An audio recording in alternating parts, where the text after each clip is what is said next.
Manchester City allowed to leads to slip away as they fell 3-2 to Real Madrid at the Etihad Stadium on Tuesday, giving the Spanish side the advantage ahead of next week's second leg in their Champions League knockout phase playoff tie. Erling Haaland scored twice in the match, with each goal putting the home side on top, only for the visitors to answer in kind through Kylian Mbappé and Brahim Diaz.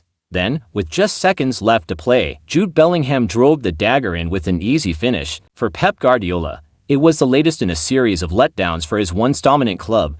Guardiola believes his side were naive in their approach in the closing moments and invited pressure from Los Blancos. Many times it happened this season, the Man City manager told Amazon Prime, "I know that the quality of Real Madrid. We took the game in the second half and tried to attack it quick. It happens because they are an exceptional team. It happens many times this season. Bad decisions. That's all, I take it. It's not about you and me, it's everyone." Things only get tougher for the Sky Blues now, as they must try to earn a result in Madrid in order to keep their European hopes alive. "Of course now it's tough," Guardiola said. "We have to recover.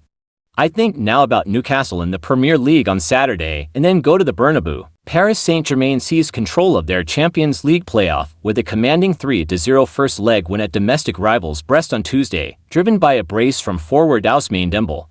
Ousmane Dembélé kept up his remarkable form in front of goal with a double as Paris Saint-Germain took a big step towards qualifying for the last 16 of the Champions League with a 3-0 win over French rivals Brest in the first leg of their playoff tie on Tuesday. PSG were overwhelming favorites coming into this tie against opponents who had never taken part in European competition before the season, and there seems little prospect of Brest recovering from this loss in next week's second leg. Vidinha opened the scoring for PSG at the Stade de Roudourou in Guingamp with a penalty just before the midway point in the first half, and Dembélé swept in a second on the stroke of halftime before netting again on 66 minutes. The French international forward now has 23 goals for the season, including 18 in 11 appearances over the last 2 months. Indeed, he has 10 goals in just the last 4 games, a run which includes a hat-trick against Brest in League One only 10 days ago. He is irresistible just now, and Luis Enrique's side are unbeatable at the moment against French opponents, against whom they have not lost since last May. They will have to try again next week to end that miserable run. A late winner from substitute Samuel Mbangula ensured that Juventus will be taking a slender lid to the Philips Stadium after securing a narrow victory in the first leg of their UEFA Champions League playoff against PSV Eindhoven. The Bianconeri got themselves in front thanks to a powerful volley from Weston McKennie and carried a deserved lead into the break, before Ivan Perisic scored a leveler just shy of the hour mark. Fast reactions from Mbangula sealed victory on the night, but Thiago Motta's men must now defend that lead in Eindhoven on February 19th if they are to qualify for the round of 16. Please like, share and subscribe to my channel. Thank you. Serhou Guirassy inspired Borussia Dortmund to a 3-0 win at Sporting Lisbon on Tuesday to help the German side take control of the Champions League playoff round tie. Guinea international Guirassy became the competition's outright top scorer with his 10th goal after an hour before turning provider with a fine cross for Pascal Gross to net the second for last season's runners-up. Karim Adeyemi struck the third as Dortmund's rapid counter-attack sliced open the hosts at the Jose Alvalade Stadium to complete their first leg victory.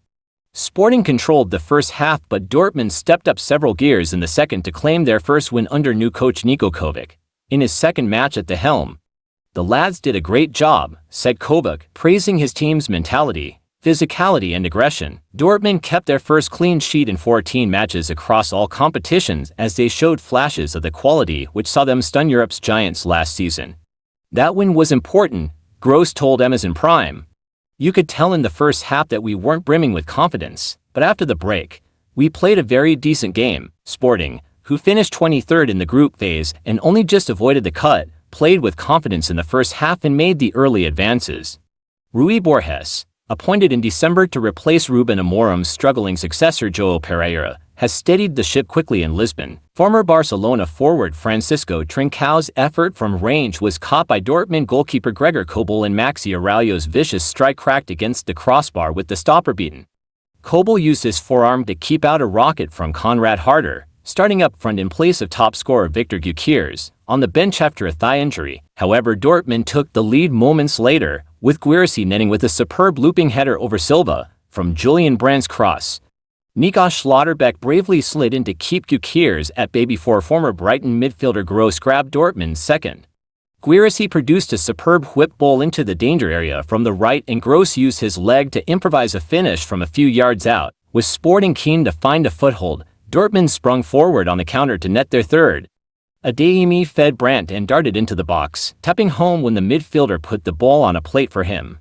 Please like, share and subscribe to my channel, thank you. Vinicius Jr. claimed a mocking banner by Manchester City supporters spurred him on as Real Madrid's remarkable late comeback piled more misery on Pep Guardiola. City fans unveiled a giant tifo before Tuesday night's dramatic 3-2 Champions League playoff first-leg defeat, depicting Rodri collecting the Ballon d'Or award, with the message reading, "Stop crying your heart out." The words were aimed at Vinicius after Real infamously boycotted the event in protest at the Brazilian finishing second behind Rodri, but the stunt in the stands backfired spectacularly. "I saw the banner from Man City fans, and it motivated me even more," Vinicius said. "Whenever rival fans do things, it gives me more strength to play a great game." Ex-City Academy graduate Brahim Diaz and Jude Bellingham struck in the final minutes to turn the tie on its head after Erling Haaland's double.